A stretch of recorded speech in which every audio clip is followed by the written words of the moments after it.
ఈ ప్రజల ఆకాంక్షను తొక్కిపెట్టినటువంటి కాసు బ్రహ్మానందరెడ్డి అనేటువంటి దుర్మార్గుడు, అతని పేరు మీద ఇక్కడ నేషనల్ పార్క్ ఉండడం ఇది తెలంగాణ జాతిని అవమానించడమే తప్ప ఇంకొకటి కాదు. అందుకోసమే ఇవాళ నుంచి ఈ ఏదైతే కాసు బ్రహ్మానందరెడ్డి పేరుందో ఆ పేరును తొలగిస్తూ ప్రొఫెసర్ జయశంకర్ నేషనల్ పార్క్ గా ఇది నామకరణం చేసుకుంటా ఉన్నాం.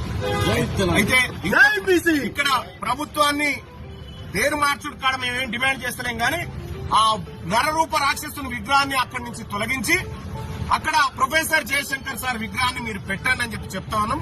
ఒకవేళ మీరు పెట్టకపోతే రేపటి మా ప్రభుత్వం బీసీ ప్రభుత్వం ఏర్పడ్డ తర్వాత ఖచ్చితంగా అక్కడ కాసు బ్రహ్మానందరెడ్డి విగ్రహాన్ని ప్రొక్లైనర్ తోని పెకిలిచ్చి అవతల పడేసి సగర్వంగా నిలువెత్తు విగ్రహాన్ని మా జయశంకర్ సార్ విగ్రహాన్ని అక్కడ పెట్టుకుంటాం. ఒక్కటే కాదు, ఇంకా చాలా పార్కుల పేర్లు, చాలా హాస్పిటళ్ల పేర్లు కూడా వాళ్ళ పేర్లతో ఉన్నాయి. ఎట్టి పరిస్థితిలో ఈ తెలంగాణ విధాన ప్రత్యేక రాష్ట్రాన్ని అవమానించినటువంటి వ్యక్తుల పేర్లు ఉండడానికి వీల్లేదు.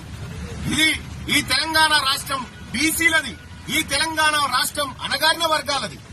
కాబట్టి ఎస్సీ ఎస్టీ బీసీల మందరం కూడా ఈ తెలంగాణ రాష్ట్రంలో మా ఉనికిని చాటుకోవడం కోసం, మా ఉనికిని నిలబెట్టుకోవడం కోసం ఈ కార్యక్రమాలన్నీ చేపడతా ఉన్నాం. ఇలా కేబీఆర్ పార్క్ ఒక్కటే కాదు, ఇంకా చాలా వాటి పేర్లు మార్చేది ఉంది.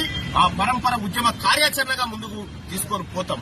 అలాగే మన బీసీ నాయకుడు మన మదన్ మోహన్ అన్న, అలాగే మన విష్ణు అన్న, మన BC JAC coordination committee chairman అయినటువంటి సుధగాని హరిశంకర్ గౌడ్ గాని, అలాగే ఇక్కడికి ఇచ్చేసిన మా సోదరిమణులు గాని, మా బీసీ పొలిటికల్ జేఏసీ నాయకులందరం కూడా రాష్ట్ర ప్రభుత్వానికి ఒక రిక్వెస్ట్ రూపంలో చెప్తా ఉన్నాం. కాసు బ్రహ్మానందరెడ్డి విగ్రహాన్ని మీరు తీస్తారా, మమ్మల్ని తీయమంటారా, మీరే డిసైడ్ చేసుకోవాలని చెప్పి తెలియజేస్తా ఉన్నాం. ఇక్కడ ఉండాల్సింది మా ప్రొఫెసర్ జయశంకర్ సార్ నిలువెత్తు విగ్రహం ఉండాలి. ధన్యవాదాలు. ఈ కార్యక్రమానికి ఇచ్చేసిన